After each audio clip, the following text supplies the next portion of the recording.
speak about how the World Health Organization's pandemic treaty has been rolling out and its upcoming meetings to try to advance its powers. Hey, Alex Newman, thanks for being on Crossroads. Thanks very much for having me. Great to be with you, Josh. So, Alex, we have two of the major world power meetings just happened, another one in process. This is the World Economic Forum, the World Health Organization pandemic treaty, and now the Bilderberg meeting. And I understand that you've covered a lot of these quite extensively.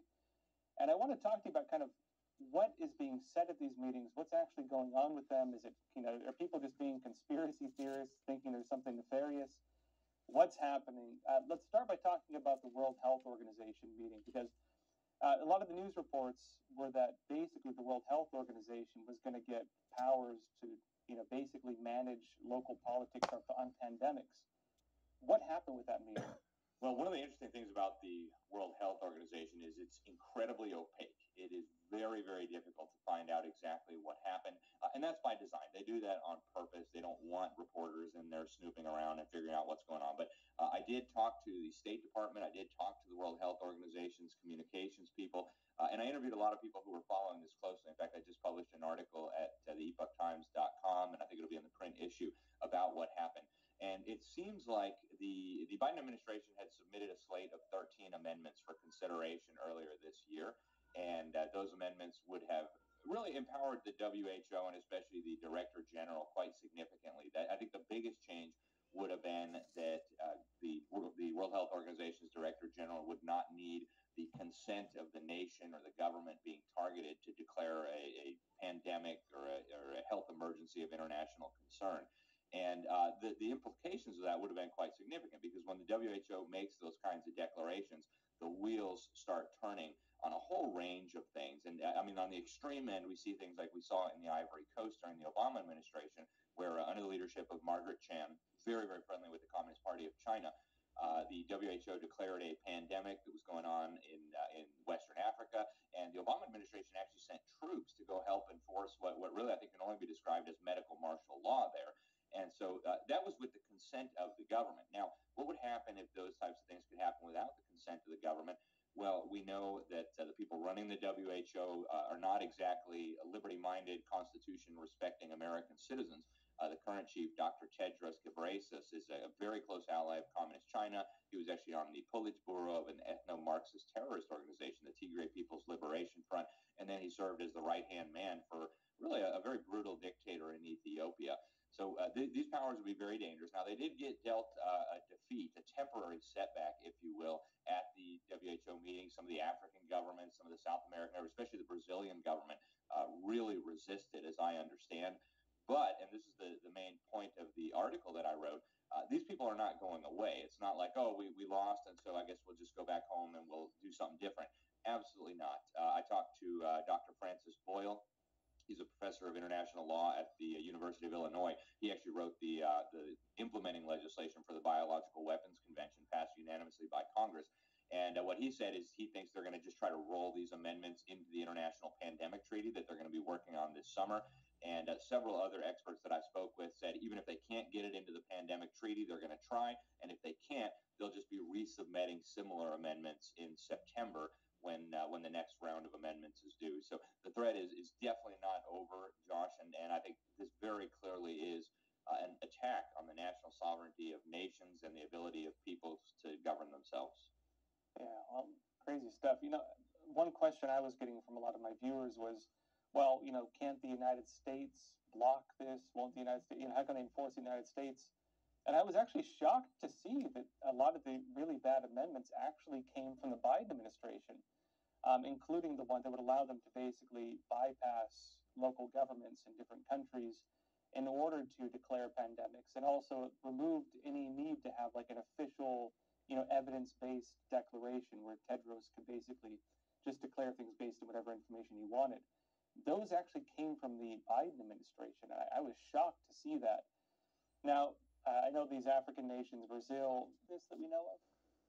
Yeah, and again, it's so difficult to figure out what's going on. I tried my best to make sense of the documents that were released, but I did finally hear from the State Department and the World Health Organization, and my understanding is that they adopted a handful of what I think are really relatively minor changes. The one that they're considering the big step forward here is one that implements changes to the international health regulations in 12 months rather than the traditional 24 months that it was before. And they also approved the creation of a new working group to draft and consider new amendments. Those will be coming due at the end of September to be considered first in November and then in the next World Health Assembly session. So they did make changes. Now, the media, Reuters and Politico and some of the other major media presented this as kind of a first step in ultimately achieving the end goal of the Biden administration, which were these much broader changes. When I talked to James Roguski, he's one of the independent researchers who really has been sounding the alarm about this for weeks on end now. He portrayed this as a total and utter defeat for the Biden administration, but he also acknowledged that they're not going to be done with this. They're going to be trying and trying and trying until they manage to make these kinds of changes. Well, and I was shocked actually to see kind of the two-faced narratives of a lot of the mainstream media, where on one side they were claiming that anybody saying that this was even real was a conspiracy theorist, and the other side they're reporting on it and acknowledging that it's taking place and that these are actually happening. Like these two-faced lies they tell, it's so deceptive. On the note of the upcoming meetings, is it going to be the same amendments that we just dodged, basically presented again, or do you know if there's anything new? And also, is that, if these get blocked in September, by September, does that mean they're going to keep trying, or is it like another 4 years or whatever? Well, officially, we don't know what's going to be in the new amendments. Officially, they're going back to the drawing board and they're going to be drafting new ones. But the big immediate item coming up, Josh, is the International Pandemic Treaty. Now, we do have a lot of insight into what they're working on here. Dr. Tedros has very publicly spoken on this issue. He is calling very openly, by the way. There's no conspiracy and there's no theory. Dr. Tedros and others have been very open about their desire to see vast new powers for the World Health Organization.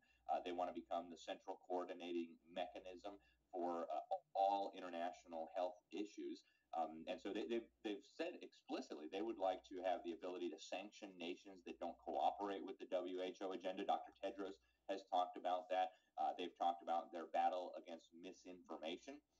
They've been very open about the fact that they're working with the technology companies. In fact, the Epoch Times and some of your videos have been victims of this on YouTube and other places, where the CEO of YouTube actually came out publicly early on during the CCP virus pandemic and said, hey, if it goes contrary to what the World Health Organization is recommending, it's going to be a violation of our policy and we're going to be removing it.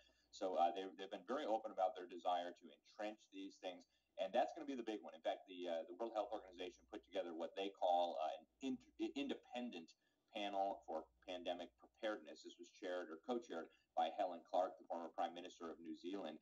And if you look at the documents that they put out, if you look at the public statements that they have made, again, they're not being shy about the fact that they want vast new powers for the WHO. They sometimes couch it in language that's a little bit misleading. They say they want the WHO to have political and financial independence. That's just another way of saying they don't want national governments to be able to interfere with what's going on there. And I think when you look at the big picture, when you look at the statements that they are making, when you look at the proposals that have come out publicly, the European Union has already indicated that it supports this agenda as well. They're talking about really turning the WHO into a kind of global health ministry. Kind of like every nation has its own health ministry. We've got the Department of Health and Human Services, the CDC. They want the WHO to take on that role, but for the entire planet. And one of the things that keeps coming up over and over, Josh, I think really helps show the scope of this, is that they're calling everything a public health emergency now. They're saying that racism is a public health crisis. They're saying that climate change is a public health crisis. They're saying that gun violence is a public health crisis. And so if everything is a public health crisis and the WHO is the primary mechanism for dealing with health crises, then pretty much everything comes under the jurisdiction of the WHO. And again, they've been very clear about this. Nobody has to speculate or theorize. Just go read what they're saying. Well, yeah, the implications of that could be horrifying.